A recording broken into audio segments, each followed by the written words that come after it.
हरे कृष्णा।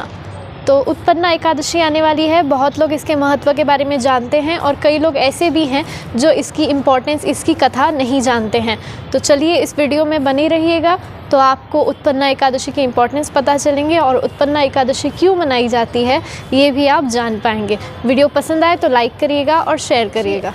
उत्पन्ना एकादशी ऐसी एकादशी है जिसके एक व्रत करने से भी सहस्त्र यज्ञों को करने से जो फल प्राप्त होता है वो केवल एक उत्पन्ना एकादशी करने से प्राप्त हो सकता है। अब आप सब पूछेंगे ऐसा कैसे, तो इसके पीछे एक बहुत ही प्यारी कथा है जो कि प्रभु विष्णु के बारे में है, एकादशी मैया के बारे में है, वो हम सभी जानेंगे। बहुत लोगों को ये जानकर आश्चर्य होगा कि जो हर महीने जो एकादशियाँ आती हैं, हर महीने 2 एकादशी होती हैं, लेकिन एकादशी की उत्पत्ति जब हुई थी उसे उत्पन्ना एकादशी कहा जाता है। तो सतयुग का दौर था। सतयुग में एक दैत्य हुआ करता था जिसका नाम था मूर दैत्य। अब मूर दैत्य जो था वो काफ़ी क्रोधी था और उसे अपने बाहुबल पर बहुत घमंड था। दैत्य था, असुर था, ये भी एक कारण था कि वो बहुत आतंक मचाया करता था। तो जब वो आतंक मचाता था तो उसके आतंक से, उसके क्रोध से ऐसा होने लगा कि पृथ्वी भी और साथ ही साथ स्वर्ग लोग भी कांपने लगे। ऐसा भी वक्त आया जब मूर दैत्य ने इंद्रदेव को, ब्रह्मदेव को, सूर्यदेव को, वायुदेव को और इत्यादि कई सारे देवताओं को परास्त किया और उनके लोकों पर अपना अधिकार स्थापित किया।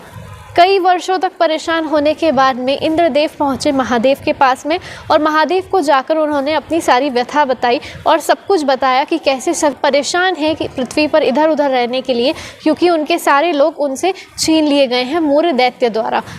तो ये सारी व्यथा इंद्रदेव की और सभी देवताओं की सुनने के बाद में महादेव ने उन सभी को आदेश दिया कि आप सब श्री हरि नारायण की शरण में जाएं और उन्हें जाकर बताएं कि आपके साथ क्या क्या घटित हुआ। नारायण के पास में सभी देवतागण महादेव के कहे अनुसार गए और वहां जाकर उन्होंने बताया कि मूर दैत्य नामक एक दैत्य है जो कि उन सभी को परेशान कर रहा है और उसने पृथ्वी लोक पर भी आतंक मचाया हुआ है। श्री हरि नारायण ने ये सब सुनने के बाद में काफ़ी अचंभित भी हुए कि देवतागणों को परेशान कर सके, आखिर ऐसा कौन सा दैत्य आ गया है। तब इंद्रदेव ने श्री हरि नारायण से कहा कि प्रभु आप तो सब कुछ जानते हैं, फिर भी मैं आपको बताता हूँ कि ब्रह्मवंश में नाड़ी चंखा नाम का एक असुर हुआ था, एक दैत्य हुआ था और उसने ये कसम खाई थी कि वो हम सभी देवताओं को परेशान करेगा और हम सभी का वध करेगा। उसी का ये पुत्र है जिसका नाम है मूर दैत्य और आज उसी के आतंक के कारण हम सभी देवताओं की ये हालत हुई है और ये सारा संसार उससे परेशान हो चुका। हरि नारायण ने कहा कि चलिए ऐसी बात है तो हम सभी चलते हैं मूर दैत्य की नगरी और जाकर उससे बातचीत करते हैं।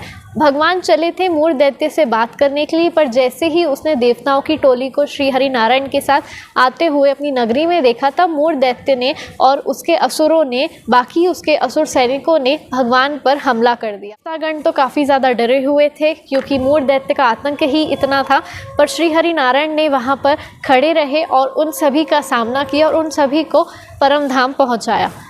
पर जब मूर दैत्य को फिर भी समझ न आया कि ये स्वयं भगवान है, इनसे वो नहीं लड़ सकता है, फिर भी वो लड़ने के लिए चला गया। लड़ने के लिए गया तो भगवान भी अपनी लीलाएं कर रहे थे, भगवान ने भी उसे मारा नहीं, ऐसे ही छोड़ दिया और कई वर्षों तक भगवान भी उसके साथ युद्ध लड़ते रहे। और ऐसा भी कहा जाता है कि ये जो युद्ध था जो श्री हरि नारायण और मूर दैत्य के बीच में चला था वो देवताओं के 1000 वर्षों के बराबर तक चला था।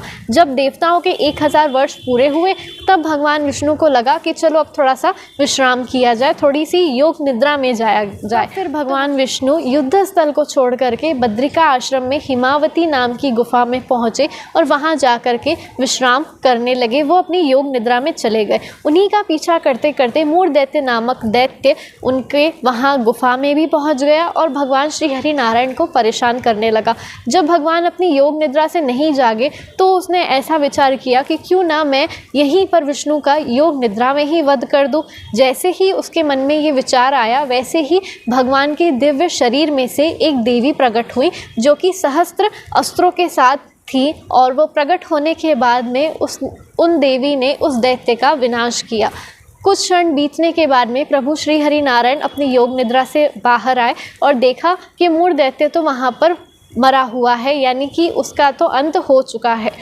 तब वहीं पर उन्होंने देखा कि वहाँ एक और देवी हैं जो प्रभु हरि की भक्ति कर रही हैं, उन्हें प्रणाम कर रही हैं। तब श्री हरि नारायण ने उन देवी को पूछा कि आप कौन हैं और मूर दैत्य का संहार आखिर किसने किया। तब देवी ने बताया कि प्रभु, जब आप योग निद्रा में थे तब ये दैत्य आप पर आक्रमण करने वाला था, इसीलिए मैं आप ही के शरीर से जन्मी और मैंने इसका संहार किया। श्री हरि नारायण ये सुनने के बाद में बहुत ही खुश हुए और फलस्वरूप उन्होंने देवी से कहा कि आप जो वरदान मांगना चाहती हैं मुझसे मांगे, मैं आपको वरदान देने के लिए तत्पर हूँ। तब देवी ने कहा कि हे प्रभु, मैं आज के दिन जन्मी हूँ आपके दिव्य शरीर से, तो आप मुझे ऐसा वरदान, आज के दिन कोई भी मनुष्य, कोई भी व्यक्ति अगर उपवास करेगा, आपकी भक्ति करेगा, अपनी सभी इंद्रियों पर नियंत्रण रखेगा, तो उसे आप परम धाम में वापस बुला लेंगे, उसके सभी पापों को आप नष्ट कर देंगे और भौतिक जगत में भी उसे सुख प्रदान करेंगे। भगवान ने तथास्तु कहा और देवी को वरदान दिया। भगवान ने ये भी कहा, क्योंकि आप कृष्ण पक्ष के 11वें दिन प्रकट हुई हैं, इसीलिए आपका नाम उत्पन्ना एकादशी होगा और आज का दिवस उत्पन्ना एकादशी के तौर पर मनाया जाएगा। जो भी भक्त आज के दिन व्रत करेंगे, उनके करोड़ों सैकड़ों पाप नष्ट हो जाएंगे और वो परम धाम को आखिर में प्राप्त करेंगे। भगवान श्री हरि नारायण ने एकादशी मैया को यह भी वरदान दिया कि आज से आप एकादशी मैया के तौर पर जानी जाएंगी और जो भी भक्त मेरी प्रार्थना करना चाहेंगे, मेरी आराधना करना चाहेंगे, उनके लिए एकादशी करना बहुत ही महत्वपूर्ण होगा। कहा जाता है कि उत्पन्ना एकादशी का एक जो व्रत होता है वो हमें इतना फल देता है जो कि एक अश्वमेध यज्ञ और 1000 गायों के दान से भी 10 गुना ज़्यादा है। यानी कि अगर आप एक उत्पन्ना एकादशी का व्रत करते हैं तो आप सैकड़ों पुण्य कमा सकते हैं और प्रभु के निरंतर धाम में पहुंच सकते हैं, प्रभु के चरणों में निवास पा सकते हैं। तो उत्पन्ना एकादशी का व्रत करिए और इसकी कथा का श्रवण ज़रूर करिए। हरे कृष्णा।